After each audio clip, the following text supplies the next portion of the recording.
So ay mga bossing, magandang hapon sa lahat. So dito kami sa may Unit of Dasmariñas mga boss. At kung bakit no, hindi tayo magdi-dream car unlock sa ngayon mga bossing, kundi magdi-dream house unlock tayo mga boss. Hindi ko alam anong mararamdaman ko ngayon mga boss. Para akong nangangatog, kinakabahan na natutuwa. Siyempre at the same time, na-excite. So dito kami sa may, anong tawag ng lugar na boy? Unit of Dasmariñas mga boss. So ito, dito kami sa may law office mga boss, notary.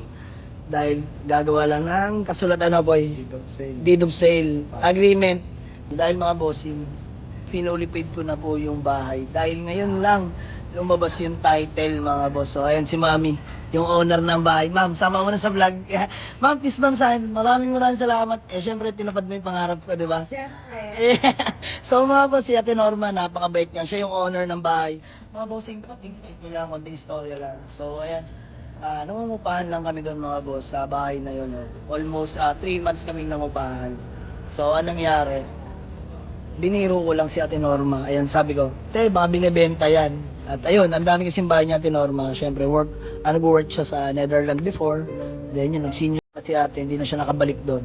Kaya ginawa niya, yung ibang property niya is binenta niya na sa atin. So kasama natin si Parin Popoy.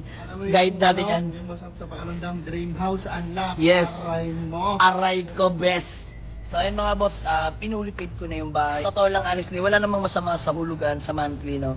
Pero di ko alam mga boss, ako ayaw ko yun. Takot ako din mga boss kasi syempre, walang permanente sa mundo. Lahat may hangganan, kaya sabi ko, hanggat meron bakit hindi? So ayun mga boss, pinulipid na natin si Ate Norma. Ngayon lang din lumabas yung title kasi nila ni Ate Norma. So yun, gawa lang kami ng agreement letter dito mga boss, and then papa-transfer ko na rin sa pangalan ko yun. Bukas na bukas din mga boss.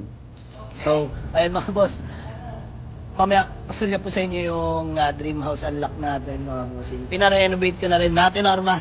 Kasi napabayaan talaga natin Norma yun madam, ilang years ka sa Netherlands? 7 years. 7 years no, tapos walang nagtatao doon no. Doon ako kaya pinaupahan ko siya. Kaya pinaupahan ni mami yun. Tapos ang nangyari, nangupahan kami sa kanya, tapos biniro lang namin na baka binibenta. Ayan. Actually, nakakita nun si Pare Popoy kasi liti mong Camellia Boys yan. Sabi ko po, hanapan mo na maupahan. Tapos ayun, sa Tinorma, nakita namin. Sabi ko, tayo, baka binibenta. Napag-decide na sa Tinorma, ibibenta niya na daw sa atin. So, ayun.